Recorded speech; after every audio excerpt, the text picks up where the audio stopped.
leeway in shaping political outcomes in the foreign policy realm? To what extent do they enjoy a certain degree of autonomy? Or you could pose it differently, you could ask, to what extent are outcomes determined far more structurally than by individual states? Now, Yun Foong Kong suggests here that individual states matter much more when it comes to foreign policy articulation, and structures can only account for a part of that story. The other part of the story is a focus, as I said earlier, on various unit level variables. What are these unit level variables? So, for instance, think about perceptions around threats. Think about the question of what constitutes a national identity. Think about the question of ideology. Is there any overarching ideology which shapes foreign policy? And also think about the question of leadership as a unit level variable. Do particular individuals and particular personalities lend a certain stamp to foreign policy, which distinguishes them from other leaders in the past? So all of these elements are important. When you're thinking about threat perception, you can further disaggregate this into a couple of variables. You could think about broader questions of the influences of history in terms of shaping our present. How does the past weigh on our present? And all governments very often in their articulation of foreign policy, all states in their articulation of foreign policy very often have to deal with the legacies of the past in the manner in which they respond even to contemporary events. Second, of course, there is the tyranny of geography.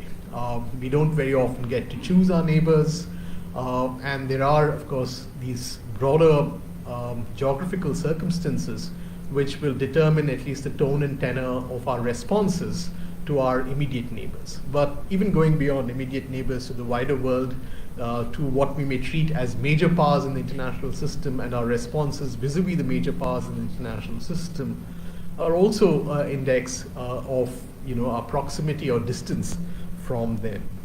And third, of course, there is an understanding, at least in some readings of foreign policy, that ideological considerations or worldviews also shape foreign policy in a way which leaves its indelible imprint in terms of the choices we make with regard to foreign policy. Now, foreign policy analysis is much more interested in the question of decision outcomes. Now, how are decisions arrived in the realm of foreign policy? And sometimes there's a distinction made between decision outcomes and policy outcomes. They're not necessarily the same thing. And in terms of a methodology in the social sciences, there has been interest in this whole aspect which is referred to as process tracing. You try to trace the whole cycle in which a particular decision is eventually arrived at. There are a whole range of actors involved in the process, and tracing who these actors are, what's the extent of their influence, are there internal debates, what is the nature of these internal debates, which group or point of view prevails over another point of view, what explains why one point of view prevails over another point of view. All of these are considerations which very often shape the manner in which decisions are eventually arrived at. Now, there are at least two challenges when it comes to foreign policy analysis, and I want you to think about these challenges also in the context of your interests in where we are located at this juncture in history and how we may view Indian foreign policy. One, of course, is the challenge of archival evidence. It's not very easy very often to access this entire chain of causality, this chain of decision making, because some sources are available, some sources are not easily available. With regard to contemporary events, it's even harder sometimes because you have to wait for the dust to settle. Some of the issues are still being framed and are evolving, and it's not very easy sometimes to capture what is evolving.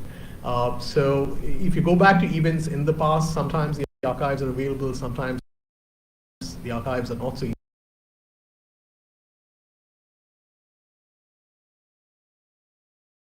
easily available. So there are challenges here in terms of how one could go about that process. Scholars very often try to fill these gaps, plug these gaps through a variety of triangulation of sources. Sometimes they might interview people, sometimes they may read official statements, sometimes they may try to connect the dots through a whole range of other methods, which tries to make sense of how foreign policy decisions are eventually taken. The second challenge is the challenge of what Yun Foong Kong refers to as too many variables. Yeah, so again, one has to choose what variables one might want to focus on. Earlier I mentioned threat perception, national identity, ideology, and leadership. But you can add to this mix a whole range of other variables. Regime type, for instance, legislative, executive processes and the relationship between the legislature and the executive, the whole question of the cognitive maps of leaders, strategic culture, interest groups. So you can choose again between these variables. If you want a more detailed picture, sometimes you might want to identify more variables, but you're also concerned very often as a researcher about how feasible a particular study might be, because you have a finite time frame and you're interested in trying to answer it as best as you can within that finite time frame. Now, the second issue here is to think about the whole concept of international order. And again, here there's a vast literature in international relations. I'll just gesture and refer you to one piece which I thought did a very good review of literature exercise in recent times, Poznański, and it appeared in the Oxford Research Encyclopedia of International Studies in August 21. It's an excellent review of literature exercise on the question of international order, and for any of you who want to take stock of what the term political order means or what the term international order means, this is a very useful resource. Now, Kyle and Michael Poznański point to two biases in the literature which I think are fairly obvious when one looks at it. One, of course, is a spatial bias, which means that very often there's been a certain fixation with West European orders or orders in the Anglo-American world. And the other bias is a temporal bias, which is that there has been a tendency to look at the question of international order largely, focused on the post-Second World War world. Okay, but if you think about the notion of order, it can go back much earlier, because after all, any form of political rule involves a concern about order and thinking about order. So from that perspective, it might be worth thinking about it. The classic work, of course, in international relations scholarship is by Hedley Bull on the Anarchical Society, and Bull has a certain understanding of order. Order here is also linked always to a certain pattern of organizing politics, and to discern what that pattern is the task of a researcher when one is looking at the order. I think there's a mention here, Kyle alludes to a very concrete example of how you can think of order through an analogy. So think about books on a shelf. Books on a shelf, when they're arranged neatly, they appear to be in order. But books randomly spread over a table are marked by the lack of order. And therefore, as far as Hedley Bull was concerned, order to him very often represented a very clear pattern in the manner in which you stacked different things in relation to each other. So order is also a relational concept in that sense. Now, order is, of course, associated with a whole range of terms. Some like to use the word stability, some use the word predictability, some use the word equilibrium. But one of the features of orders seems to be this dimension of regularity. Orders provide a degree of stable expectations about what one might expect from a particular arrangement of parts.